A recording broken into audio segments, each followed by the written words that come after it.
faire le lien entre le cœur de la foi puis le processus d'évangélisation, qui est en effet développé dans la lettre pastorale de Monseigneur Lemay de ce printemps, qui est développé dans le nouveau directoire pour la catéchèse, qui est développé dans la version précédente du directoire de 1997, qui est développé dans Jésus-Christ, chemin d'humanisation, les orientations des évêques québécois de 2004. En fait, c'est une espèce de référence qu'on a partout. Alors, comment on fait le lien entre les deux? Ce soir, je vais vous partager comment moi je fais. J'ai été capable de faire une réflexion comme théologienne, mais pas basée sur la théorie, basée sur qu'est-ce que je fais quand je suis avec des gens qui ne sont pas des théologiens, qui sont des gens qui sont sur le chemin de la foi, souvent des débutants sur le chemin de la foi. Donc, des catéchumènes, des enfants, des adolescents, des parents qui sont moins familiers avec la chose. Alors, c'est de là que ça me vient. Donc, ça nous permet d'incarner puis de faire des liens entre ce qui est la théologie la plus profonde, la plus importante, puis ce qui se vit dans nos vies.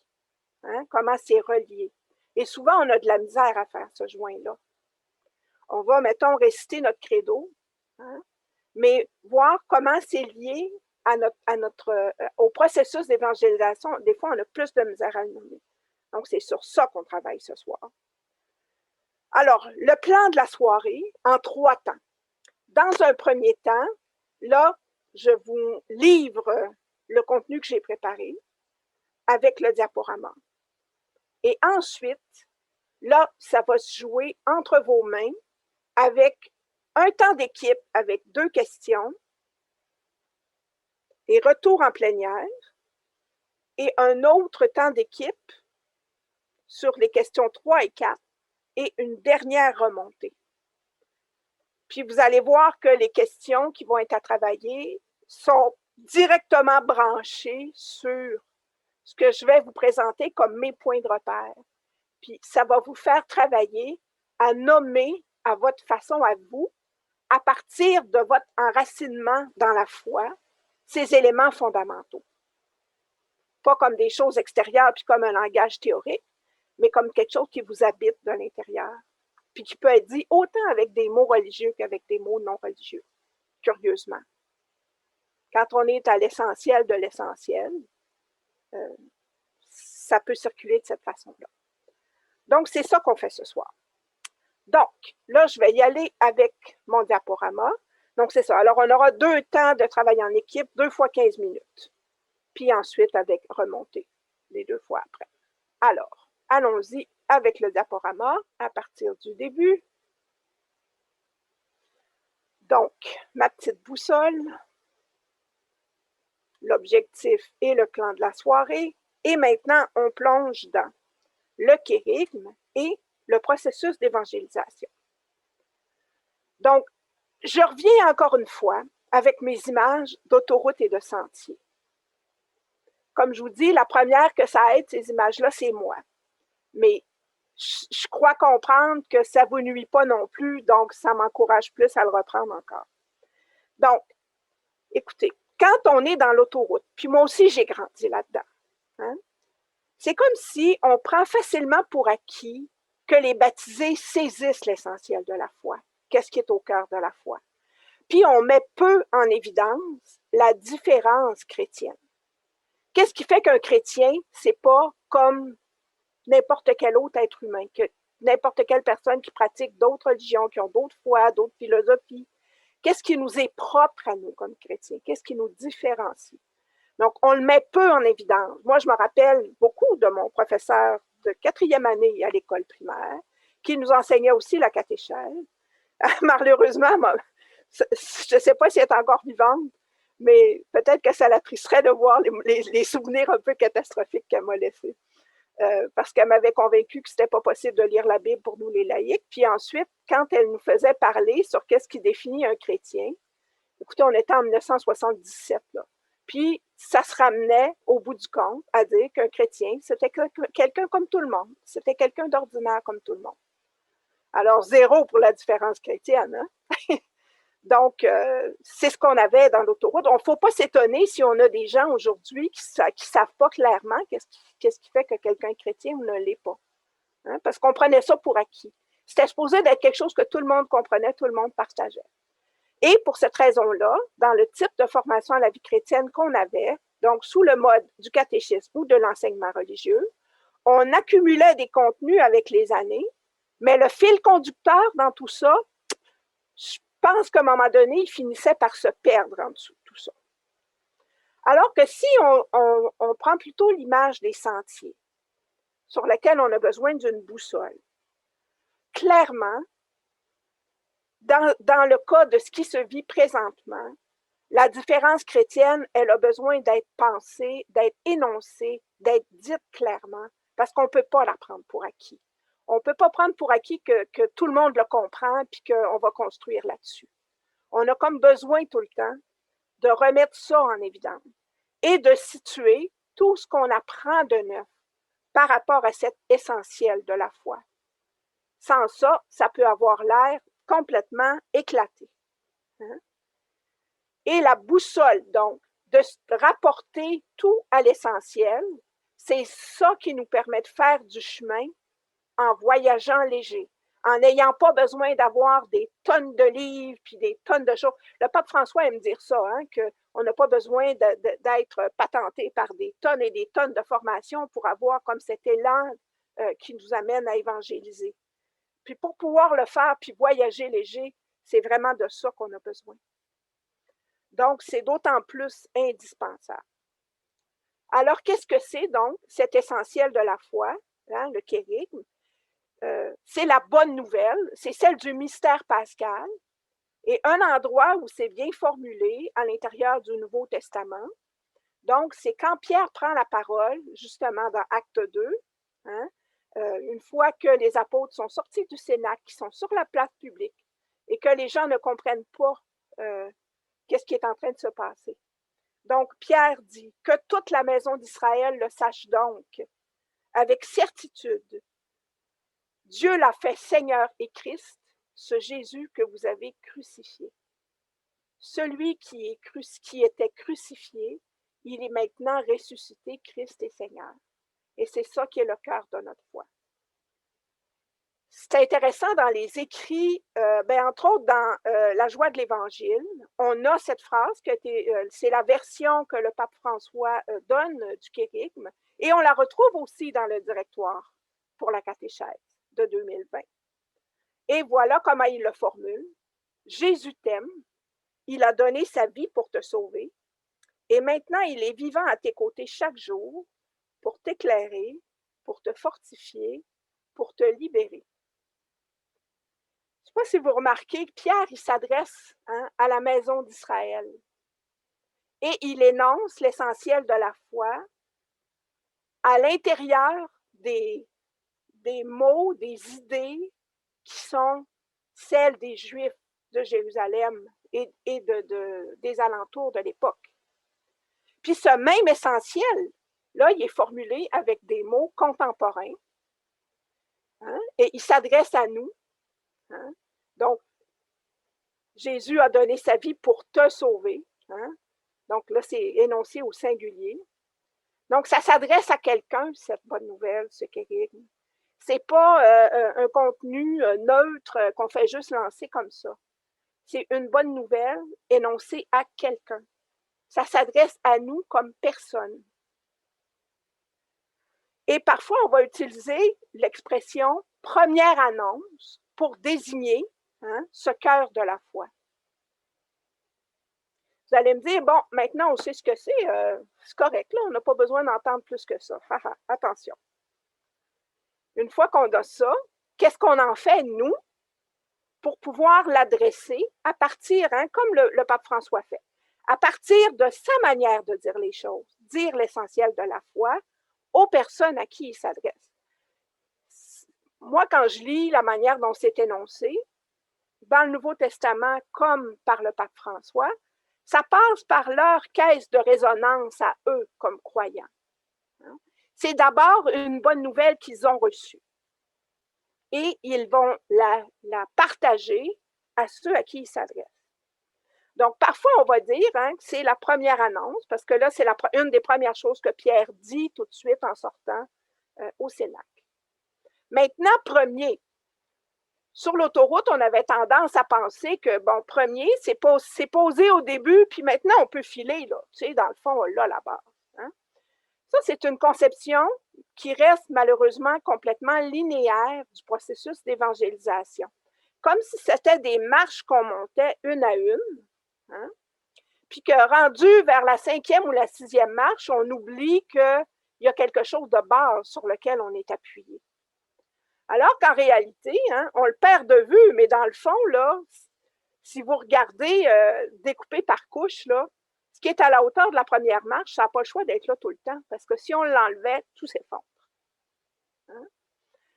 Moi, je trouve que l'image qui parle mieux du processus d'évangélisation, et ça revient aussi à mon image de colonne vertébrale, de pilier, de quelque chose qui est central, c'est plutôt de le voir comme une spirale. Puis ce qui est au centre de la spirale, l'axe sur lequel les choses tournent, c'est ça qui est le kérigme, qui est le cœur de la foi qu'on a chevillé au cœur puis au ventre. Et là, on apprend, on explore, on progresse, mais c'est toujours articulé à ce qui est au centre. Fait que moi, je trouve ça plus éclairant de le voir comme une spirale. Puis à ce moment-là, la première annonce n'est pas seulement ce qui vient en premier, est ce qui a besoin d'être toujours au centre. Et moi, personnellement, j'aime mieux utiliser, en tout cas de plus en plus avec les années, de dire que c'est l'annonce primordiale. Le pape François le dit avec d'autres mots. Hein?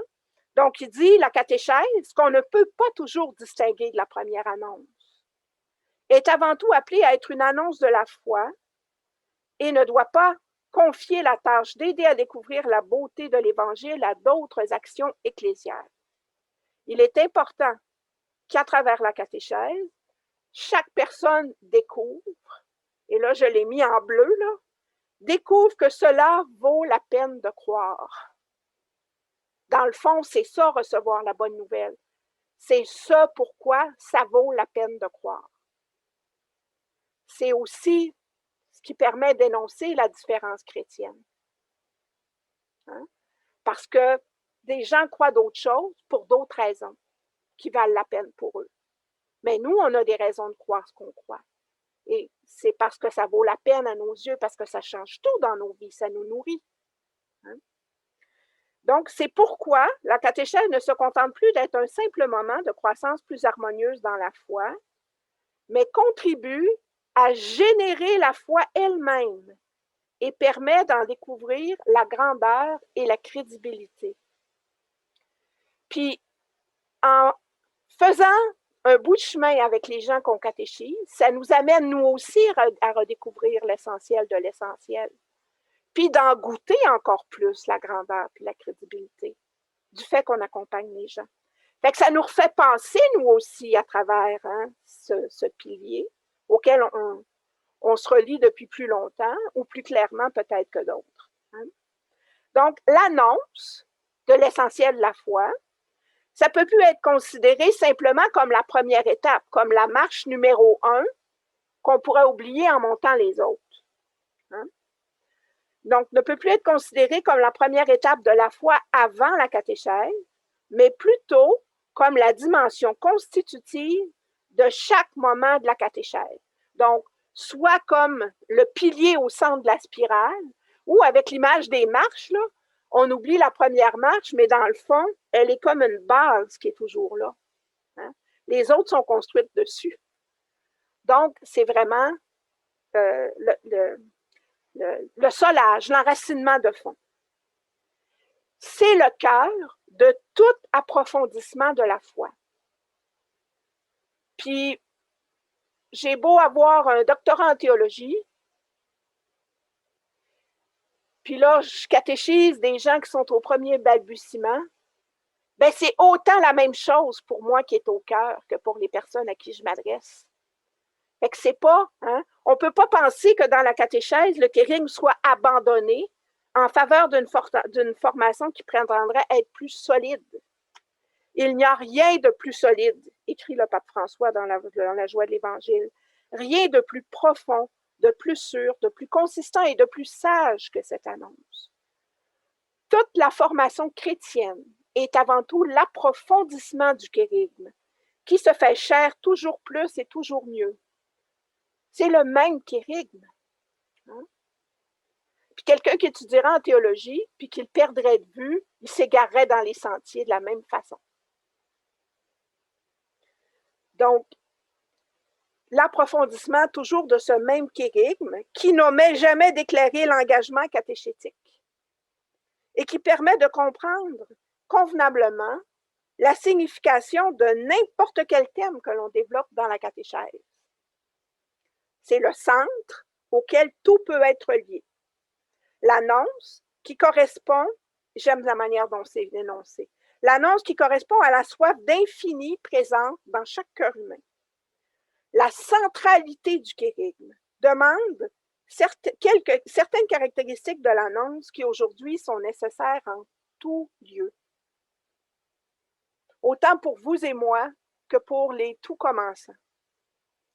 Donc, l'annonce de la bonne nouvelle, qu'elle exprime l'amour salvifique de Dieu, le don de Dieu, préalable à toute forme d'obligation morale ou religieuse. Elle n'impose pas la vérité. Elle fait appel à la liberté. Elle possède des notes de joie, d'encouragement, de vitalité et une harmonieuse synthèse qui ne réduisent pas la prédication à quelques doctrines parfois plus philosophiques qu'évangéliques. Cela exige de l'évangélisateur des dispositions qui aident à mieux accueillir l'annonce. Proximité, ouverture au dialogue, patience, accueil cordial qui ne condamne pas. Et là, dans cette phrase-là, on se fait déjà pointer dans la direction de notre prochaine rencontre, où on va parler des chemins de la foi qui sont accidentés. Donc, le kérigme lui-même et les conditions dans lesquelles on peut vivre l'annonce de manière crédible aujourd'hui, ça va se concrétiser dans ce type d'attitude-là. Donc, on en a d'autant plus besoin de manière simple et claire et intégrée à sa manière d'être, à sa manière de s'exprimer. C'est le seul moyen que les choses ne paraissent pas éclatées. Je cite encore la joie de l'Évangile. Donc, il convient d'être réaliste et de ne pas donner pour acquis que nos interlocuteurs connaissent le fond complet de ce que nous disons ou qu'ils peuvent relier notre discours au cœur essentiel de l'Évangile qui lui confère sens, beauté et attrait. On dirait qu'il utilise les mêmes images que moi, ou en tout cas, c'est moi avec mes images qui l'a rejoint sur le même chemin. Donc, lui aussi dit, si on pense les choses comme une autoroute à quelque part, on prend pour acquis que le fond complet, les gens l'ont, puis on file avec ça. Mais il dit non, jamais le prendre pour acquis. Une pastorale en termes missionnaires n'est pas obsédée par la transmission désarticulée d'une multitude de doctrines qu'on essaie d'imposer à force d'insister. Bon, parfois, on n'essaie pas d'insister, mais c'est quand même désarticulé. Quand on assume un objectif pastoral et un style missionnaire, qui réellement arrive à tous sans exception ni inclusion, l'annonce se concentre sur l'essentiel, sur ce qui est plus beau, plus grand, plus attirant et en même temps plus nécessaire. La proposition se simplifie, sans perdre pour cela profondeur et vérité, et devient ainsi plus convaincante et plus lumineuse. En fait, si l'annonce est éparpillée à travers toutes sortes de choses, puis Dieu sait si c'est facile de faire ça en catéchèse, OK? Puis souvent, j'ai été témoin de gens qui sont convaincus que c'est pas ça qu'ils font, même s'ils sont en train de le faire. Leur catéchèse n'est pas du tout centrée sur le Christ, par exemple. Puis ils font passer la Vierge et les saints, puis le quadrillon, en tout cas, tout ça paraît tout désarticulé, puis on finit qu'on ne voit plus où est le centre de tout ça. Donc, l'idée, c'est pas de parler rien que de ça, mais c'est que ça, ce soit toujours en évidence à travers, peu importe ce qu'on va transmettre. Donc, tout peut y être relié. C'est vraiment nécessaire. Et mes deux images, donc vous voyez l'image des flèches colorées qui tirent un peu dans toutes les directions. Puis vous voyez, s'il n'y a pas de direction, de mouvement de fond relié à l'essentiel, bien, ça ne construit rien. Ça fait juste comme zigzaguer. Hein? Alors que si vous regardez mon image de droite, bien, vous voyez qu'il y a toutes sortes de couleurs, ça va dans différentes directions, mais ça finit par faire une flèche. Hein? Ça va quelque part. Donc, c'est pour ça que j'ai pris ces deux images-là, comme pour illustrer ce que nous dit le pape François. Donc, moi, dans cet esprit-là, j'ai travaillé depuis plusieurs années. C'est le fruit d'une méditation à travers ma pratique catéchétique, à travers mon expérience de foi et à travers mes études. Donc, de ramener le kérigme à 4 points de repère. Et c'est ça que je vous partage ce soir. Et c'est sur ça, ensuite, que vous allez travailler à partir de mes 4 points de repère avec les 4 questions. Donc, j'ai un petit schéma. Donc, le kérigme. Premier point, la porte d'entrée, hein, essentielle. Moi, je la vois. Hein, donc, à travers ce qu'on peut appeler le besoin de salut. Parce que je pense que si on a l'impression d'être au-dessus de nos affaires, puis qu'on a juste à faire des efforts, puis que tout va bien, on n'est pas capable de comprendre ce que c'est que la foi chrétienne. La foi chrétienne, on la comprend quand dans notre expérience, on touche une discordance entre nos aspirations à vouloir être bon, être généreux, aimer les autres, être fidèle, tout ce qu'on a comme aspiration les plus grandes à aimer, ça c'est dans le cœur humain hein, de vouloir ça. Mais il y a aussi les limites, et c'est ce que Saint Paul exprime dans une des phrases de l'Évangile du Nouveau Testament qui m'a toujours collé au cœur depuis que je l'ai entendu. Le mal que je ne veux pas faire, je le fais. Puis le bien que je voudrais faire, je n'arrive pas à le faire. Donc, il y a des situations où on touche à ça dans l'expérience humaine. Puis c'est pas rien que comme adulte qu'on touche à ça dans l'expérience humaine. Moi, je peux vous dire que les conversations sur ce qui se passe dans la cour d'école avec mes enfants, ça revient toujours à ça. Comment ça se fait que je ne voulais pas faire de mal à quelqu'un puis que ça a mal tourné? Puis j'ai de la peine, on s'est chicané, puis j'ai l'impression que j'ai perdu mon ami. Hein? Donc, ça peut être vécu comme un drame. Comment ça se fait que j'aurais voulu défendre quelqu'un qui se fait intimider, puis je n'ai pas été capable, je n'ai pas eu le courage de le faire. Hein? Donc, la discordance entre les aspirations et les limites. Il n'y a rien dans mon cas à moi qui me l'a fait plus expérimenter que devenir mère. Parce que la puissance de l'amour que j'ai ressenti pour mes enfants, c'est inimaginable. C'est quelque chose que je trouve difficile à communiquer tellement c'est intense. Puis en même temps, je suis rien qu'un être humain. Fait qu'à un moment donné, très vite, moi j'ai des enfants qui avaient des besoins particuliers dans les deux cas.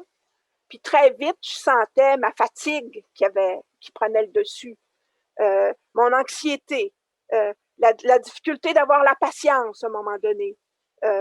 Donc, toutes sortes de choses qui faisaient que cet amour à l'intérieur de moi faisait que parfois j'avais des comportements que j'aurais voulu tellement être capable de faire plus et mieux pour mes enfants. Hein? Donc, ça peut se vivre dans toutes sortes de relations. Ça peut se vivre dans des relations avec des parents âgés ou des personnes malades quand on est proche aidant, de la même façon. Hein? Discordance entre les aspirations et les limites. Moi, c'est comme ça, dans mon histoire à moi, que je lis le besoin de salut. Puis quand je regarde les nouvelles, ça me ramène souvent à ça. Quand je regarde la situation complètement pourrie qui se passe actuellement dans la bande de Gaza, avec cette violence, avec ces blessures de génération en génération, moi, si je regardais rien que ça, là, juste regarder ça, ça me dit que les forces humaines ont des limites par rapport à faire quelque chose à partir des blessures puis de la violence. Hein? Je désespérais, je pense, de l'humanité si j'avais pas cette foi qu'on n'est pas seul avec ce besoin de salut. Sur la diapositive, après, je passe très rapidement là-dessus. Je fais juste vous dire que il y a plein de chansons qui parlent hein, de l'aspiration puis de ce questionnement sur les limites. Hein. Donc là, la quête de Jacques Brel, une chanson qui parle de l'aspiration à aimer, de l'aspiration à l'infini d'une manière incroyable. Puis, de l'autre côté, la petite musique terrienne de Luc Plamondon dans Starmania. Hein? Donc, est-ce qu'il y a quelqu'un dans l'univers qui peut répondre à nos questions, à nos prières? Qui nous dira ce qu'on fait là, dans ce monde qui ne nous ressemble pas?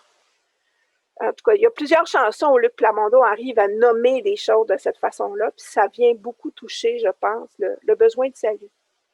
Alors ça, c'est comme la porte d'entrée, dans le fond, dans le kérigme. Parce que c'est à cette part-là de notre expérience. C'est là qu'est l'ouverture, le besoin d'une bonne nouvelle qui nous parle de plus grand que nous.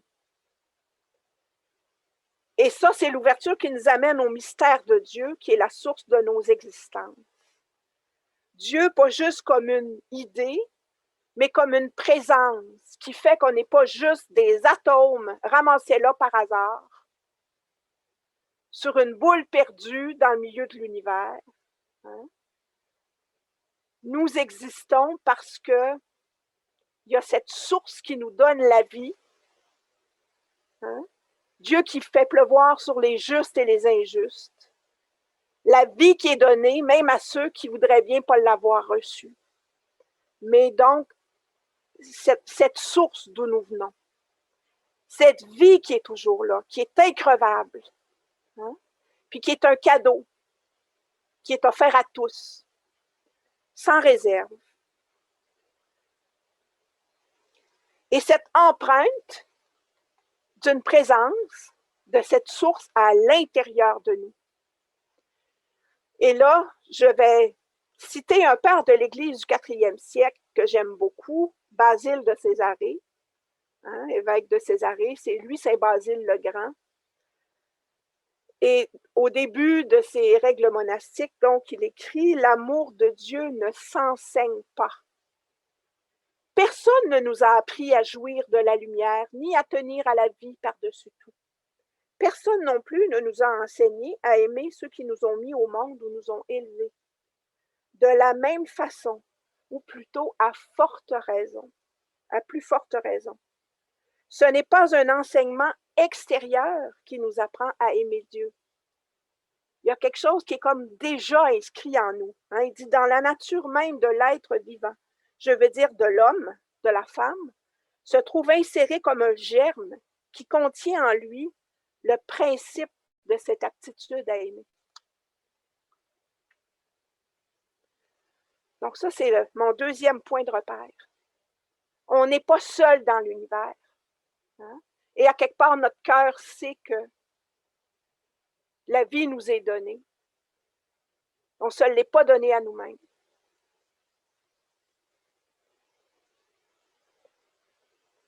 Pour nous, chrétiens, cet amour hein, qui fait qu'on est vivant, il nous est manifesté de manière encore plus incroyable à travers la vie, hein, la mort et la résurrection de cet homme de Nazareth qui a été crucifié et que Pierre proclame ensuite, dont Pierre proclame la résurrection et qui est pour nous Christ. Rien pour nous ne parle plus fort de l'amour de Dieu, n'est plus grand témoignage de l'amour de Dieu que les témoignages que nous en lisons dans le Nouveau Testament et comment nous pouvons en sentir la présence dans nos vies. Là, j'ai une petite citation de l'Église dans le monde de ce temps, dans le Concile Vatican II. Hein? Associé au mystère pascal, devenant conforme au Christ dans la mort, fortifié par l'espérance. Le chrétien va au-devant de la résurrection. Et, attention, c'est là que ça devient important, cela ne vaut pas seulement pour ceux qui croient au Christ, mais pour tous les hommes de bonne volonté, dans le cœur desquels, invisiblement, agit la grâce. En effet, puisque le Christ est mort pour tous, et que la vocation dernière de l'homme est réellement unique, à savoir divine, nous devons tenir que l'Esprit Saint offre à tous, d'une façon que Dieu connaît, que peut-être nous, on ne voit pas chez les autres, qu'on ne peut pas savoir, mais d'une façon que Dieu connaît. L'Esprit Saint offre à tous la possibilité d'être associés au mystère pascal. Une lumière nous est tendue, nous est donnée à travers ce qu'il y a de plus sombre à travers l'expérience humaine.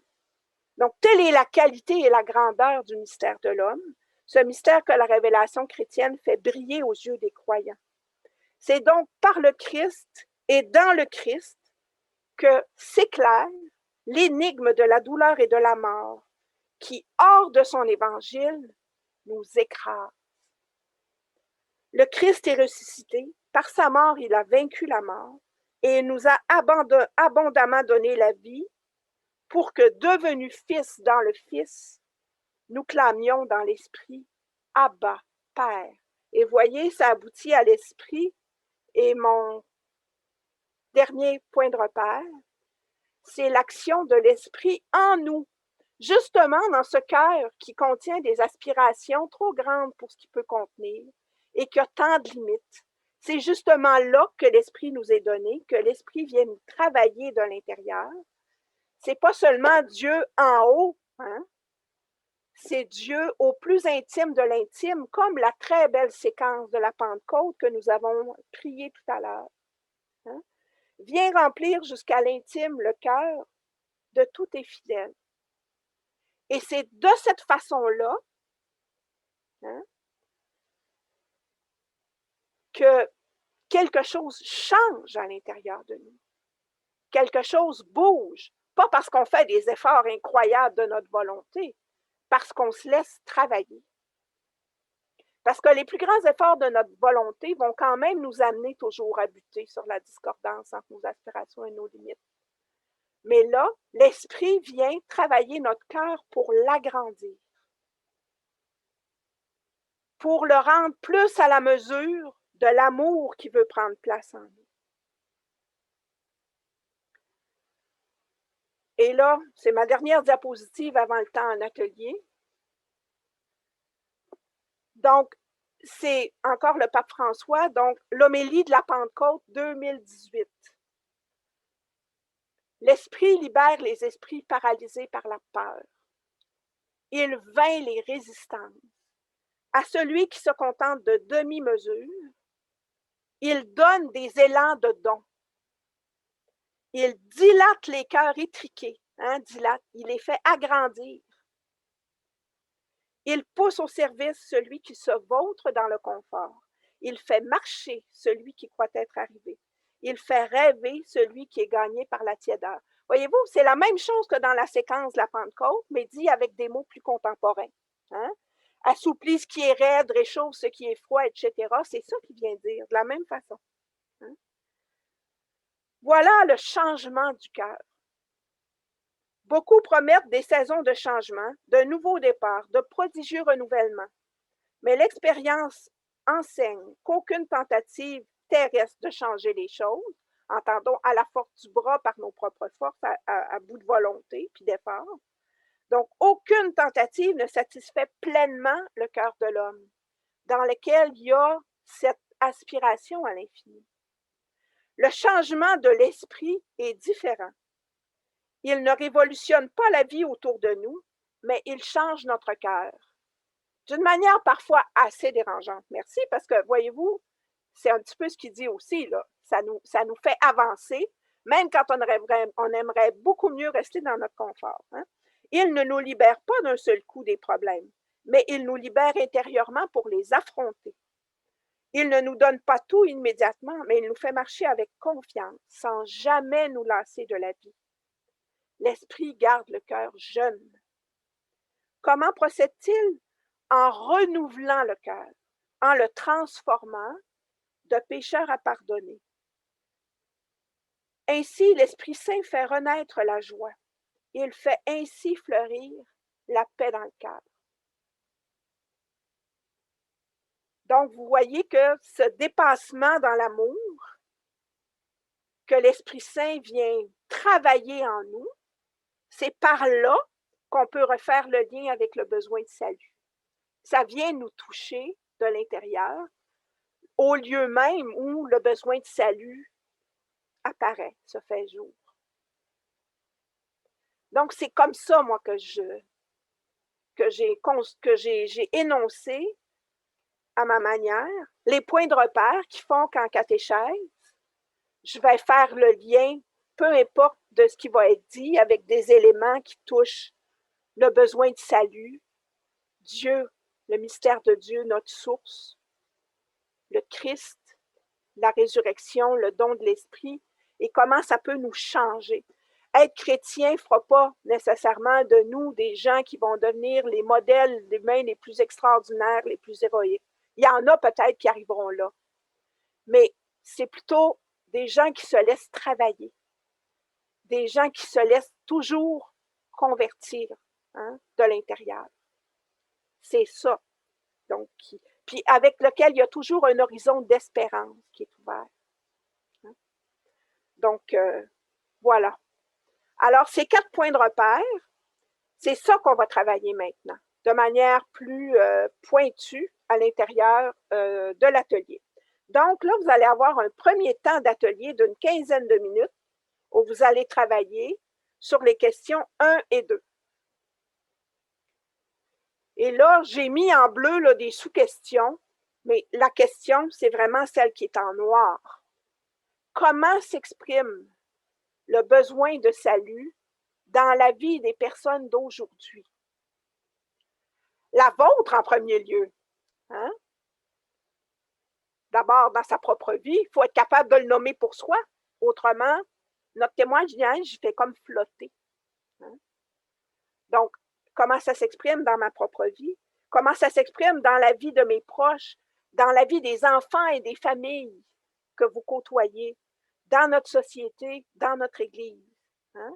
Donc, ce cri d'aspirer à plus, hein, que ce qu'on entend, que ce qu'on pourrait attendre de la vie, ce besoin de plus. Et en deuxième lieu, donc pour le deuxième point, qu'est-ce que la foi en Dieu peut changer dans une vie humaine? Ça change quoi de croire en Dieu? Hein? Quand on ramène la vie chrétienne à avoir une bonne morale puis à faire des efforts, n'importe quel athée va vous dire qu'il est capable de faire pareil, puis que dans le fond, croire en Dieu, ça ne change rien, c'est juste l'histoire qu'on se raconte dans la tête. Alors, c'est important, ça c'est un élément de base, je pense, de notre foi, d'être capable de dire, ça change quoi croire en Dieu? Dieu donne à tous d'exister sans condition, sans retour en arrière. Est-ce que j'ai déjà réalisé que je me reçois de lui, hein, à chaque instant? Et l'univers, le monde, les autres, que c'est un cadeau d'exister à chaque seconde. Qu'est-ce que ça change dans ma propre vie? De me recevoir, de recevoir ma vie de cette façon-là. Est-ce qu'il m'est arrivé de sentir sa présence? De quelle manière? Hein? Donc ça, c'est les 2 premiers éléments qui vont être travaillés dans le premier temps d'atelier. Dans le deuxième temps d'atelier, ce sera les 2 autres questions. Donc, ce qui porte plus sur le point de repère 3, hein, sur le Christ, et le dernier sur l'Esprit qui nous travaille de l'intérieur. Le but de cet atelier, c'est de vous faire chercher et trouver vos propres mots pour en parler. Parce que c'est ça qui va vous permettre d'avoir une boussole, peu importe de quoi vous allez parler avec les familles, avec les parents, avec les enfants. Si vous avez vos propres mots pour parler de ça, ben vous êtes bien parti. Vous avez comme votre fil conducteur. Donc là, vous avez le document normalement imprimé ou sur votre bureau d'ordinateur. Donc là, vous avez une 15aine de minutes et après ce temps en équipe, c'est là qu'on va prendre la pause. On va faire la remontée au retour de la pause. pour mettre en commun donc des choses que vous aimeriez partager avec les gens des autres équipes pour faire circuler la parole. Donc, on est prêt pour la division en équipe. Alors, on va faire la remontée maintenant pendant que c'est frais. On va prendre la pause après. Donc, donc, on met en commun des choses que vous avez découvertes que vous aimeriez partager avec d'autres, avec les autres qui n'étaient pas dans votre équipe. Donc, oui, Madame Morissette, il y a des choses que vous avez dit dans les semaines précédentes, là, qui allaient vraiment dans le sens de ce qu'on a, de ce que j'ai dit aujourd'hui. Ça, je m'en souviens. Moi, je m'en souviens pas. J'ai beau être jeune, j'ai vraiment pas une bonne mémoire, désolée. On la voit pas, Léona. Vous m'entendez pas? Oui, on vous entend. OK. Donc, c'est ça. Moi, bon, pour ce qui est d'aujourd'hui, notre équipe, dans le fond, c'est que pour la première question au niveau du salut, c'était vraiment beaucoup de monde, leur salut, c'était un besoin de la présence de Jésus, de Dieu dans leur vie, autant envers les sacrements que dans le service, dans la prière. C'était vraiment un besoin. Ça s'est répété un peu aussi au niveau de la deuxième question, mais ça l'a aidé à passer à travers beaucoup d'épreuves. Si quelqu'un nous pose la question, pourquoi qu'on a besoin de ça? C'est quoi la différence entre avoir le bon Dieu dans nos vies ou ne pas l'avoir? Ça a été pas mal le besoin de passer à travers les épreuves qui sont plus faciles ou des fois, c'est pas nécessairement plus facile, mais c'est moins décourageant. Puis on n'est pas tout seul. On n'est vraiment pas tout seul. Puis on a des beaux cadeaux du bon Dieu, de sa présence dans nos vies. C'est ça. Ça va un petit peu dans le sens, au lieu d'être écrasé par les épreuves, ça donne la force puis le courage de regarder de l'avant malgré ce qui est en train de se passer. Merci beaucoup. De rien. Isabelle Pépin. Bonsoir. Pour la question numéro 1, ma réponse, ça va l'air de rejoindre pas mal tout le monde, fait que je vais vous la dire. Comme vous avez dit, quand on regarde les nouvelles, il y a beaucoup de choses qui sont décourageantes. Puis, dans nos vies aussi, on a des épreuves. Puis, je pense que le besoin de salut, il est là. Le besoin d'avoir quelqu'un pour nous guider, pour nous montrer, pour pas qu'on se décourage de ces choses-là, puis pour qu'on voit les belles choses qu'il y a à voir aussi. Pas juste les choses qui sont décourageantes. C'est là qu'on a besoin du salut de Dieu pour nous diriger dans la bonne direction. Puis pour la question numéro 2, ce que la foi... Bien, si on a assez la foi pour sentir l'amour de Dieu, dans cet amour-là, on est capable d'apporter des belles valeurs, de respect, puis toutes nos belles valeurs, ils viennent de l'amour de Dieu. Si on a assez la foi pour sentir l'amour, ben, on peut montrer ça au monde, nos belles valeurs. Puis, en même temps, ça nous éloigne de... Si on a l'amour, on n'a pas besoin d'aller chercher ailleurs le bonheur illusoire, là, les gourous, l'alcool, toutes sortes de choses qui donnent une impression de bonheur, mais que ce n'est pas ça. Si on a l'amour de Dieu, on n'a pas besoin de chercher ailleurs. C'est ça. Merci beaucoup. Il y avait Nicole et... Michel. Nicole et Michel. OK, à vous. Oui. Alors, c'est ça. Dans notre groupe, on a dit, on est toujours en recherche du mieux dans notre vie et on désire le meilleur aussi pour nos proches. Oui. Fonder sa vie sur Jésus, ça permet d'éviter les conflits et avoir de l'espoir en s'attachant à quelque chose de solide. C'est une chance d'avoir la foi. Pour la deuxième question, la foi transforme le regard sur les souffrances. La foi donne de l'espoir. La foi nous soutient dans la vie ordinaire. On se sent accompagné, jamais seul. La foi nous éloigne des mauvais choix et c'est dans les autres, par Jésus, qu'on peut avoir la foi et qu'on peut développer la foi. Dans les événements, il donne la force. Une personne refaisait la relecture de sa vie, elle a survécu à un gros accident, puis elle voit la présence du Seigneur parce qu'elle n'a eu aucune séquelle et ça n'était pas compréhensible. Alors, la relecture de la vie aide à avoir la présence du Seigneur dans notre vie. Merci. Voilà. Je me donne la parole une micro-minute avant de donner la parole à M. Laurent. Ça aide à éviter des mauvais choix, mais je vous dirais plus encore, parce que, en fait, la question du salut, c'est plutôt quand il y a des mauvais choix qu'on a faits, avec lesquels on est pris. On n'est pas seul avec ça. On est soutenu aussi par le Seigneur. Il y a un chemin qui va se faire en nous, hein, de manière à ce que ces mauvais choix-là ne soient pas des cul-de-sac. Donc, que le Seigneur continue de donner la vie malgré les erreurs qu'on a pu faire qui peuvent avoir des conséquences graves. Donc, il y a des bons choix que ça va inspirer. Puis même les mauvais choix ne sont pas la fin de tout, à cause de lui qui est là. Monsieur Laurent. Merci. Pour nous, à cette première question, comment s'exprime le besoin de salut dans la vie des personnes d'aujourd'hui?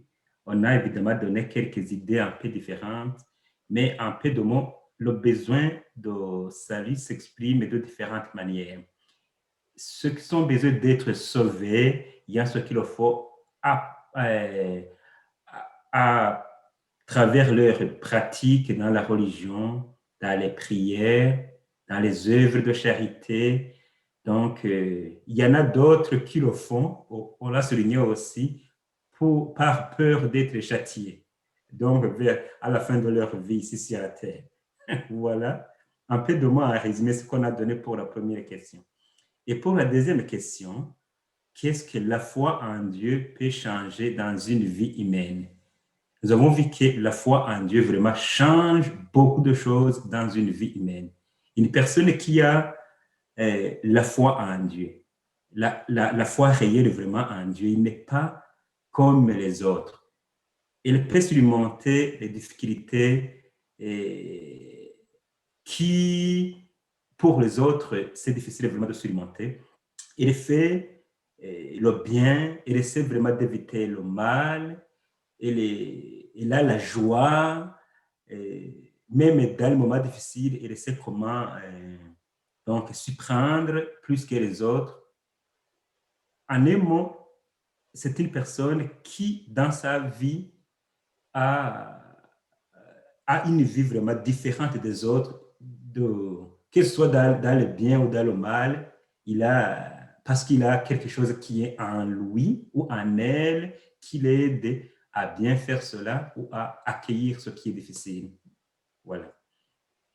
Merci beaucoup. Jocelyne Gagnon. OK.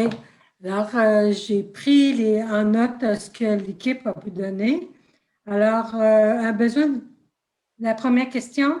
Alors, il faut d'abord admettre que nous sommes imparfaits. Et puis, souvent, ça s'exprime en disant, ben j'ai des regrets. Je regrette d'avoir accompli telle chose. J'aurais dû. OK? Le fait de savoir, on peut comme s'améliorer. Ça, malgré les enseignements, bon, on n'arrive pas à être droit. Puis, il faut demander de l'aide pour aider à vivre une difficulté. Que ce soit dans la prière, ne jamais oublier que l'Esprit Saint est là, il est présent. Alors ça, c'est un résumé de la première question. La deuxième question, la foi en Dieu. Bien, avec la foi, nous ne sommes jamais seuls dans notre quotidien. C'est une assurance d'avoir Dieu à nos côtés, malgré nos trahisons, malgré les situations difficiles. Quand j'ai la foi, ben, je sais que je suis aimée de Dieu. Il y en a une qui a partagé, qui a dit qu'elle a qu'est-ce qui l'a sauvée? C'est parce qu'elle avait une foi active. Elle remettait tout dans les mains de Dieu. Voilà. Merci beaucoup. Rachel et Pierre. Oui. Disons, le côté positif, il y a pas mal, tout a été donné. Il reste peut-être un point, là. Il y en a des jeunes que tout ce qui eux autres voient ça comme c'est comme si on était une plante, là, quand on a fini, on meurt, c'est fini. Ça finit là. Puis la deuxième question, quelqu'un disait qu'on ne se sent pas seul. Disons, ça, c'est le côté positif. Alors, ça serait tout. Le reste, je pense, pas mal tout a été dit. Mais vous apportez des choses importantes à travers ce que vous êtes en train de dire, puis je vais faire du pouce sur ce que vous apportez. En fait, je vous dirais là, on le nomme, mais on se parle entre nous, hein. Fait qu'on comprend de quoi on parle. Mais quand on est avec des personnes qui sont moins familières, puis là, à travers ce que vous avez dit, M. Pierre, vous nous avez dit toutes sortes de conceptions qui sont présentes. Mais ça veut dire que pour être capable de parler du besoin de salut, dans l'accompagnement catéchétique, c'est d'être capable de voir, de reconnaître et d'entendre comment se manifeste ce besoin de salut dans la vie des personnes qui sont là. Puis qu'ils ne le diront pas nécessairement de manière religieuse. Hein? Mais où est-ce que ça se dit dans leur vie? Hein? Donc, ce besoin de salut, cet appel vers plus grand, puis est-ce qu'il y a quelque part dans leur vie où ils sentent quelque chose de cette présence de Dieu? Je repense au mot de Basile de Césarée qui dit que l'amour de Dieu, ça ne s'enseigne pas. Donc, il y a quelque chose. Voyez-vous, entre nous, on peut se dire que c'est une présence qui change tout, puis sur laquelle on peut compter, puis qu'on va se tourner dans la prière. Mais ça, c'est parce qu'on l'a déjà découvert. Hein? Puis on y retourne. Mais les gens qui n'ont pas encore fait le lien que c'est à l'intérieur d'eux, hein, puis que ça fait une différence. Dans l'accompagnement catéchétique lié au kérigme, c'est d'être capable de voir comment cette présence de Dieu est déjà comme un appel à l'intérieur d'eux. Donc, ça va être d'être capable de le nommer à travers leurs mots à eux. Hein? Puis là, je vous le dis, il faut se faire l'oreille. Si vous attendez des mots religieux, vous allez croire qu'il n'y a rien dans ces gens-là. Hein? Mais ce n'est pas vrai qu'il n'y a rien dans ces gens-là. Le besoin de salut est là. Ils ne vont pas dire qu'ils ont besoin de Dieu, mais ils vont le dire à travers des mots qui parlent de Dieu sans que ce soit avec le mot Dieu. Je ferme la parenthèse. Madame Nicole Boulanger. Oui, alors moi, je dirais que comment s'exprime le besoin de salut? Je dirais que c'est dans un désir de toujours connaître Dieu de plus en plus, de toujours approfondir, dans ma recherche constante de le connaître de plus en plus. Et puis, j'en découvre tout le temps. C'est extraordinaire quand tu cherches comment tu découvres. Il n'y a pas de fin. C'est vrai. Alors, c'est une aventure extraordinaire. Puis aussi, je dirais que c'est dans le besoin aussi que notre vie soit de plus en plus belle, je dirais, peut-être à l'image de Dieu, on pourrait jusqu'à dire là de vouloir qu'elle soit belle. Donc, trouver toutes sortes de moyens pour améliorer notre vie de couple, notre vie en couple, notre vie avec nos frères et sœurs, notre vie en communauté. Bon. Alors, c'est la recherche du plus, toujours plus. Oui. Merci beaucoup. Tellement intéressant. Mais là, je vais nous arrêter, puis on va prendre une pause pour une dizaine de minutes. Donc, moi, j'ai 20h20 sur mon ordinateur. Donc, on va prendre une dizaine de minutes de pause. Et à 20h30, donc, on va reprendre tout de suite avec la division en équipe pour travailler sur les deux autres questions. La question 3, pourquoi la vie, la mort et la résurrection de Jésus-Christ ne sont-ils pas seulement des événements qui se sont passés il y a 2000 ans? C'est quoi l'impact sur le présent? Pourquoi ce n'est pas juste un événement qui appartient à l'histoire? Et à quel signe est-ce qu'on peut reconnaître le travail de transformation de l'esprit dans le cœur des humains? Donc, on le nomme pour nous et on est aussi attentif de voir comment ça peut être nommé aussi dans l'expérience de d'autres personnes que vous connaissez. Alors, donc là, on prend notre pause et sur ces questions-là que vous allez reprendre en équipe quand on va recommencer tout à l'heure. Donc, bonne pause. Alors maintenant, remontez donc pour mettre en commun des choses que vous avez partagées dans vos équipes. J'aimerais ça entendre des gens que je n'ai pas encore entendus, j'ose le dire, là, parce qu'il y a plusieurs personnes que, écoutez, le groupe est très nombreux, là. J'aimerais ça aussi entendre des personnes que je n'ai pas encore entendues. Alors, à qui la parole? J'ai hâte de savoir comment vous avez répondu à ces questions-là. Oui, Bernard de Maupoux, je vous écoute. Nous vous écoutons.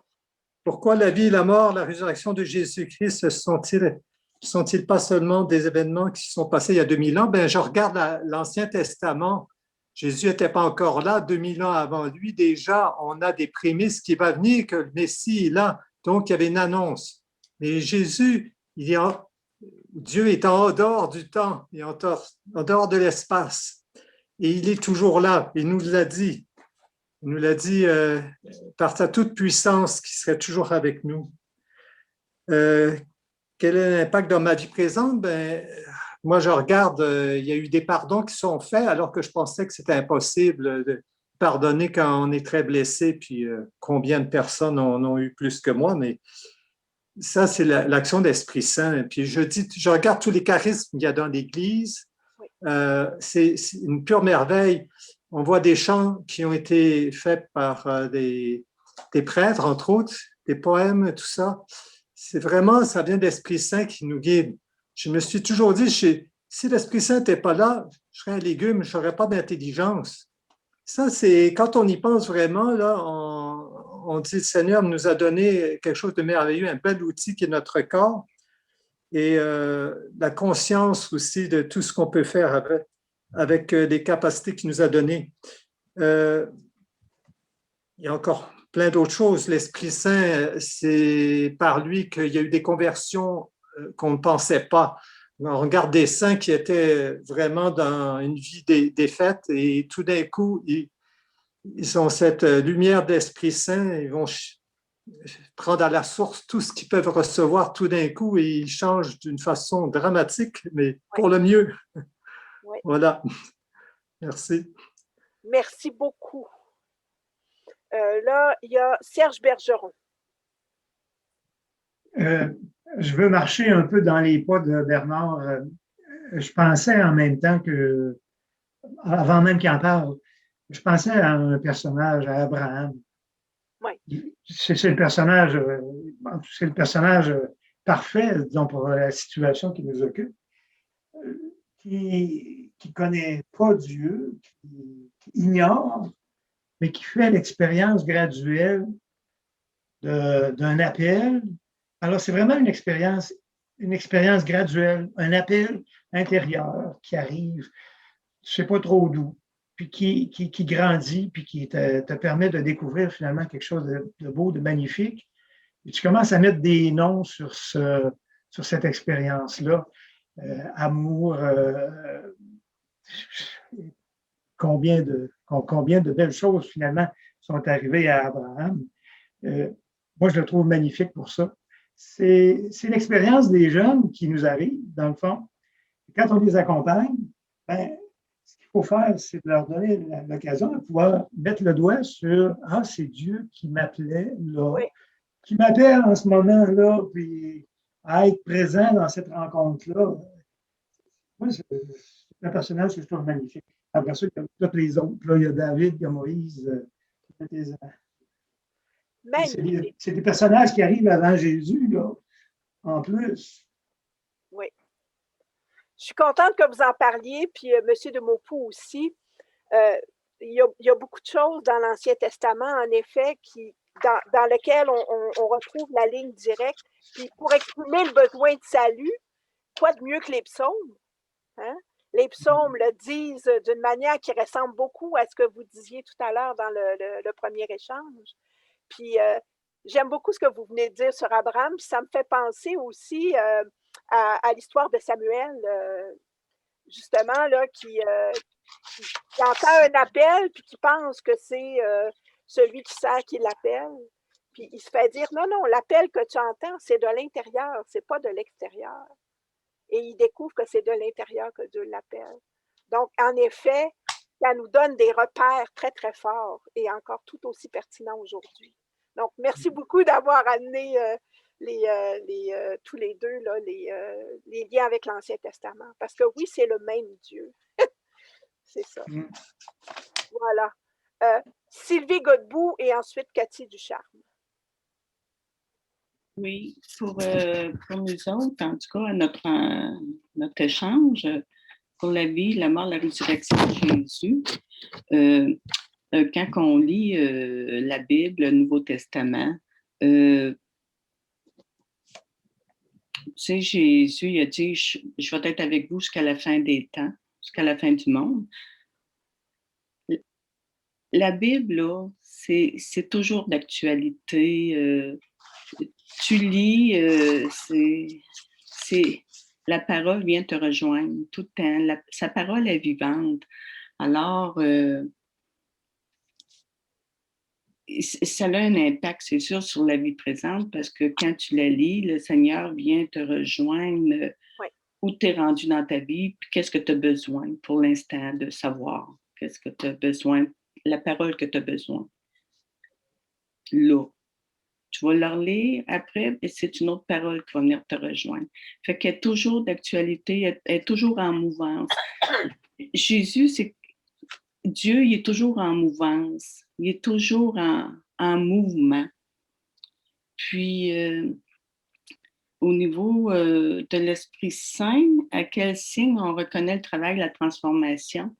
Si on se laisse mouvoir par lui, si on se laisse guider par lui, le Seigneur, il vient nous rejoindre, il vient nous parler, il vient agir. Fait que moi, je vois, c'est ce qu'on a vu, nous autres. C'est tout. Merci beaucoup. Ce que vous apportez sur la question de la parole vivante, là, c'est vraiment important. La catéchèse, en premier lieu, c'est ça. Hein? C'est se laisser rejoindre et toucher par cette parole, puis la laisser faire écho à l'intérieur de nous et lui répondre. Fait que c'est exactement là, de ça que vous étiez en train de... C'est ça qui est au cœur de la catéchèse, c'est la parole vivante, oui. Puis c'est étonnant comment même des gens qui sont peu familiers au contact de cette parole vivante, ils vont nous sortir des choses qui vont nous étonner de toute beauté. Alors, merci beaucoup. OK, Cathy Ducharme. Nous, ce qui est sorti de la première question, la troisième question, pourquoi est-ce que c'est encore d'actualité? Bien, en fait, c'est une continuité, c'est le mot qui est sorti.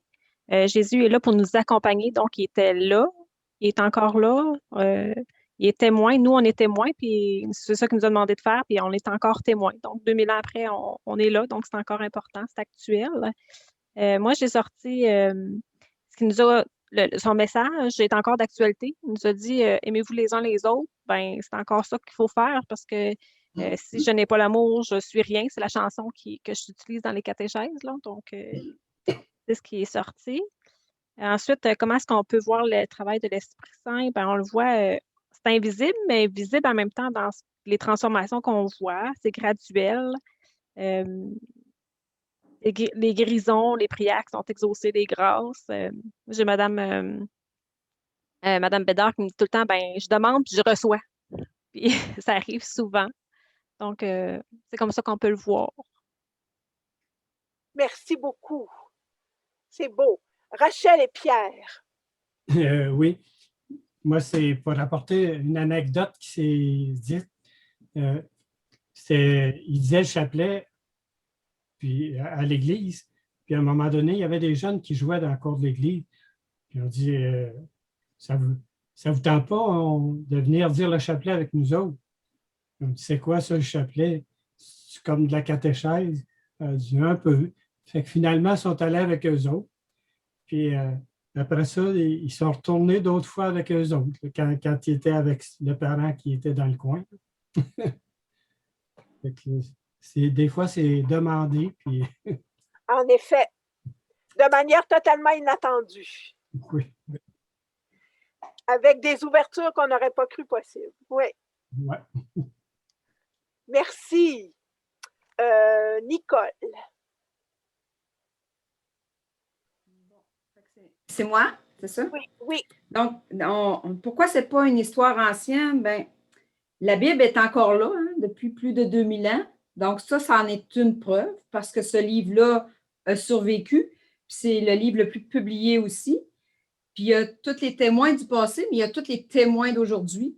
C'est ce qui fait que c'est pas rien qu'une histoire comme un conte qui est raconté et qui n'est pas réel. Celle-là, elle est réelle. Puis, dans sa parole, ça dit aussi on voit qu'il se rend accessible parce qu'une amie à nous, là, dans notre équipe, partageait qu'il n'a pas choisi la grandeur quand il est venu. Il a choisi d'être petit, puis d'être disponible, puis d'être accessible dans ce qu'il y a de plus petit. Donc, il est accessible, facile encore aujourd'hui, accessible. Puis, il prenait sur lui notre joug. Fait que tout ce qui est dur, il peut le prendre si on lui donne, bien sûr, si on l'offre. Après ça, quel signe on peut donner en témoignage quand on a une nouvelle équipe devant soi? Bien, je pense que la première chose, c'est d'écouter. Quand on les écoute, on va entendre leur histoire. Puis dans leur histoire, on va attendre, comme on a entendu tantôt un peu l'exemple d'un accident, puis quelqu'un s'en sort finalement pas trop mal ou peut-être sans séquelles du tout. Bien, se servir de leur histoire pour faire penser que ce n'est pas du hasard ou ce n'est pas parce qu'on a envoyé nos demandes dans l'univers en général, là, de ramener ça central, comme vous disiez, Mme Sophie, qu'il y a quelqu'un qui veille sur nous. Il y a vraiment quelqu'un. Fait que ça peut être aussi qu'on disait dans notre équipe, les gens vont dire, bon, moi, je suis passée par, que ça soit de la drogue, que ce soit l'alcool, que ce soit ce qu'ils vont amener comme bagage, de s'en servir pour les relever. Donc, tout ça, ça va faire des signes de leur bagage qui va rendre la présence de Dieu, là, présentement, dans leur vie, qui va être des fruits de l'esprit aussi, parce que quand ils vont découvrir ça, qu'est-ce que ça va apporter? Le faire penser que tout à coup, ils vont avoir une paix, ils vont avoir une joie. Pour eux aussi, ils vont la goûter. Puis de reconnaître que ce qui goûte de bon, que ce soit même juste d'être dans la nature, dans un beau petit sentier, bien, on est bien là. Mais qu'est-ce qui fait qu'on est bien? Qu'est-ce qui fait qu'on se sent libre? Bien, il n'y a rien qui nous est dû, puis que ça en est des présences de Dieu dans nos vies. Fait que voilà, il est partout. Merci beaucoup de ce que vous dites. Puis je me permets juste de relever, dans le fond, à travers ce que vous dites, on voit qu'il y a deux sens au mot témoin. On est témoin quand on raconte des choses qu'on a vécues, mais aussi on est témoin quand on a les yeux pour voir comment Dieu est passé incognito dans la vie des autres, puis pour pouvoir le reconnaître, comme le mettre en évidence. Donc, c'est dans ces deux sens-là qu'on est témoin, puis vous en avez vraiment très, très bien parlé. Merci beaucoup de ce que vous avez apporté dans l'échange. Carmen et Lucie, ensuite, Mme Léona, puis ça va être la fin des interventions pour ce soir. Oui, alors, Jésus a été témoin de l'amour du Père, puis il nous a envoyés, il nous a dit, allez, je vous envoie, soyez les témoins de cet amour du Père que je vous ai transmis. Puis, à la Pentecôte, il nous a donné son Esprit Saint pour nous rendre audacieux de ce témoignage de vie. Puis, alors, Dieu habite en nous. Alors, il se sert de nos yeux, de notre cœur et tout ça pour agir. C'est la continuité de la vie de Dieu qui est en nous. Comme il l'a fait pour le Père, bien, il le fait en nous à travers son Esprit Saint. Puis, on est habité, puis on prenait comme exemple Martin Luther King, c'est une cause importante. C'est encore présent aujourd'hui, Martin Luther King, comment est-ce qu'il a battu la cause des Noirs et tout ça. Alors, Jésus, il a débattu la cause du Père. Et puis, il était venu nous transformer, nous présenter son amour, ce qu'on appelle aussi à travers le caring, tout ce qui touche le caring. Puis, l'Esprit Saint, c'est le visible dans l'invisibilité, c'est-à-dire il est visible de son invisibilité. Parce qu'il suffit de le demander à l'Esprit Saint, puis il va venir agir par nous et avec nous. Pas seulement le voir après coup, mais le voir avant même d'agir. Alors, pour moi, c'est très, très important parce que ma relation à l'Esprit Saint, pour moi, là, c'est bon, parce que c'est lui qui nous aide à vivre l'essentiel, vivre en sa présence. Alors, quand on vit en sa présence, on n'a plus besoin de demander d'avoir la santé puis d'avoir tout le kit, là. Ça vient par surcroît. Une présence. Oui. Oui, tout à fait.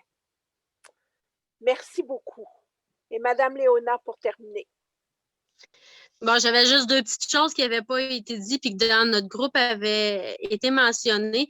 C'est la première, la façon d'accueillir l'autre. C'est comme quand une personne a dit « aimez-vous les uns les autres », ben, c'est aussi de respecter là où est rendue la personne dans sa foi, dans son cheminement. Puis l'Esprit Saint, il n'est pas nécessairement accepté de la même façon chez une personne ou de l'autre, même s'il est présent. Fait que nous, en tant que chrétiens, ben, on se doit de respecter ça. Puis, une autre façon, une bonne façon justement de témoigner, qui est peut-être souvent mieux que la parole, c'est l'agissement. Comme il y en a une qui disait « Maman, papa, nous, on vous a vu agir de telle façon dans telle situation. » Ben, c'est ça qui est resté. C'est pas tous les sermons que vous nous avez faits, c'est dans votre agissement. Maman, je t'entendais chanter tout le temps des louanges. Ben, ça me porte à chanter des louanges aujourd'hui sans même savoir pourquoi. Ou ma mère, elle chantait en faisant le repas, ou je voyais mon père prier le chapelet. Ben, c'est pas nécessairement en obligeant les gens à venir à telle place ou à faire telle chose que ça va les attirer. Des fois, c'est juste par nos gestes. Puis c'est mieux parce que par les paroles, des fois, on peut blesser les gens. En disant des choses qui ne sont pas prêtes à accepter, d'entendre aussi. Mais par nos gestes, ben, on peut, ça va les attirer. Ah, c'est vrai, elle a fait telle affaire quand elle avait de la misère, puis elle avait surmonté cette épreuve-là. Je pense que je vais essayer ça. Mais si la personne m'avait dit, ah, fais ci, fais ça, peut-être que je ne l'aurais pas pris de la même façon. Merci beaucoup. Alors, je vous laisse ce schéma avec les 4 points de repère et les questions. Et je vous souhaite de continuer à creuser ça. Puis, quand vous regarderez là, vos parcours de catéchèse, ce que vous allez donner, faites le lien. Ramassez les éléments pour les ramener vers le centre. Vous allez voir que vous allez sentir le fil conducteur davantage. Donc, on s'arrête là pour ce soir. Et puis, donc, on va continuer la semaine prochaine avec la question du fait que les sentiers, les chemins de la foi, c'est des chemins accidentés. C'est pas plane, hein? Ça tourne, ça monte, ça descend, de toutes les sortes. Très accidenté. Oui. Bon, alors, merci beaucoup, Madame Sophie.